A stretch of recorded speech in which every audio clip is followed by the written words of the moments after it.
حسین احمد کے قتل کا پورا پلان کس نے کیا، کون انوالو تھے، یہ دہشت گردی کا واقعہ نہیں ہے۔ یہ ذاتی دشمنی، گھریلو مسئلے، خاندانی جھگڑے، خواتین کے تنازع اور غیرت کے اوپر معاملہ ہوا ہے۔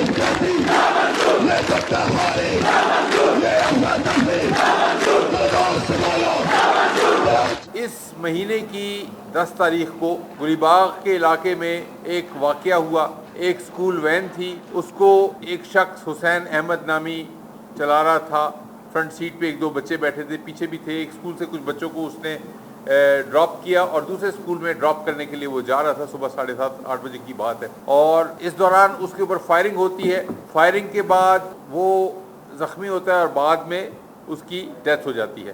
اس کے ساتھ ہی 2 بچے زخمی اور بھی ہوتے ہیں فرنٹ سیٹ پہ جو بیٹھے ہوئے تھے۔ عوام کے دلوں میں اس واقعے کے بعد ایک دہشت کی فضا طاری ہو جاتی ہے، اور ایک انسیڈنٹلی اسی دن، اسی وقت، اسی طرح کے حالات میں لوور دیر میں بھی ایک سکول وین اور اس کے اندر بھی بچے، ان کے اوپر بھی فائرنگ، اور فائرنگ کے بعد کچھ زخمی ہونے کی اطلاعات۔ تو ایسے لگا جیسے یہ کوارڈینیٹڈ ایک دہشت گردی کی ایکسرسائز ہے۔ کل ہم نے اس سارے ڈرائیور حسین احمد کے قتل کا پورا پلان کس نے کیا، کون انوالو تھے، کس طریقے سے ہوا، تمام کی انویسٹیگیشن ہم نے کر لی۔ یہ دہشت گردی کا واقعہ نہیں ہے، یہ ذاتی دشمنی، گھریلو مسئلے، خاندانی جھگڑے، خواتین کے تنازع اور غیرت کے اوپر معاملہ ہوا ہے۔ اور جو قاتل ہے اور قاتل کے جو ساتھی ہیں اور جو مقتول ہے، تمام رشتہ دار ہیں۔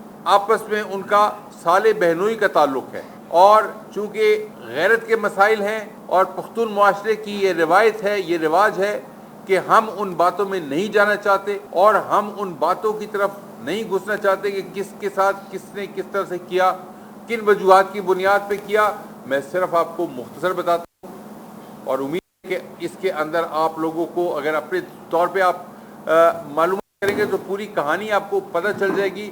میں نہیں چاہتا ہوں کہ میڈیا کے ذریعے کسی کا اور مزید گھر خراب ہو۔ سوات کی صورتحال امپروو ہو رہی ہے، اور انشاءاللہ میں نے آپ کو جیسے پہلے کہا کہ اگلے چند دنوں میں بالکل ہماری صورتحال ٹھیک ہوگی۔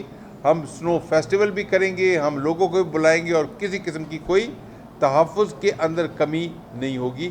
یہ جتنی بھی چیزیں ہیں، قومیں بڑے بڑے حادثات سے، بڑے بڑے واقعات سے گزرتی ہیں۔ الحمدللہ سوات کے عوام نے ایک بہت بڑا مشکل اور آزمائش کا وقت دیکھا ہے۔ اس دفعہ چھوٹی باتوں پہ میڈیا کو میری درخواست ہے کہ آپ ضرور حالات کو کریں، لوگوں کو کنٹرول کریں، ہمارے ساتھ رابطے میں رہیں۔ انشاءاللہ آپ کو ہم ٹائم پہ بر وقت اطلاع دیں گے تاکہ آپ عوام تک پہنچا سکیں۔ جہاں تک بات آپ نے کی کچھ لوگوں کی بیہیویئر کی، میں آپ کو یہ بتانا ضرور سمجھتا ہوں کہ خیبر پختونخوا پولیس، آپ جانتے ہیں آپ کی اپنی پولیس ہے، کہیں دور سے نہیں آئی ہے، باہر سے نہیں آئی ہے۔ بہرحال جیسے آپس میں گھر میں 2 بھائی ہوتے ہیں، ان کے درمیان میں بھی کئی دفعہ تنازع ہو جاتا ہے، بات چیت ہو جاتی ہے، سختی ہو جاتی ہے، لیکن ہم نے بیہیویئر کی شکایت پہ اس سال 2022 میں 12,500، اب تک 9.5 مہینے ہوئے ہیں، 12,500 پولیس اہلکاران کو اور افسران کو ان کے خلاف انضباطی کارروائی کی، تادیبی کارروائی کی، اور ان کو ہم نے ضرور پوچھا ہے انٹرنل اکاؤنٹیبلٹی میکینزم کے ذریعے۔ تو یہ ایک پروسیس ہے جو چل رہا ہے۔